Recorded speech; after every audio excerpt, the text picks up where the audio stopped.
बस तुम बे जादूगर ऐसा जादू कर। কিছুদিন হলো সন্ধ্যায় ঘরে মনে বসে না, তাই আজও বেরিয়ে গেলাম দু চোখ যেদিকে যে মন স্থির হবে। অবশেষে সেই প্রিয় চেনা পরিচিত জায়গায় যে মন স্থির হলো, মনে হলো কিছু খাওয়া যাক, তাই অর্ডার করে দিলাম চিকেন চাউমিন। চাউমিন খেতে কিন্তু খুবই ভালো ছিল, চিকেনের পরিমাণটাও ভালো ছিল। এর সাথে লেমন মিন্ট জুস নিয়েছিলাম, সাথে পুদিনা পাতা হালকা বিট লবণও দিচ্ছিল। অনেক ফ্রেশ লাগছিল, জুসটা অনেক ভালো ছিল। মোমো কিন্তু আমার খেতে অনেক পছন্দ। পাশের ফুড কোর্টে মোমো বিক্রি করছিল, তো আর লোভ সামলাতে পারলাম না, মোমোটাও অর্ডার করে দিলাম।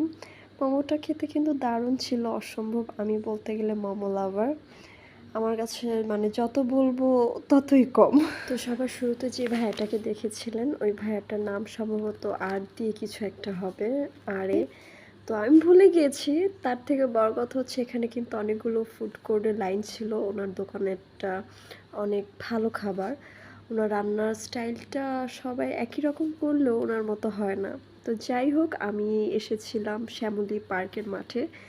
এখানে বাচ্চারা খেলছিল, সাথে আমিও একটু মিলানোর চেষ্টা করলাম। শ্যামলী মাঠটা কিন্তু অনেক প্রিয় একটা জায়গা। এই চিরচেনা জায়গায় বারবার ঘুরে ফিরে আসা হয়।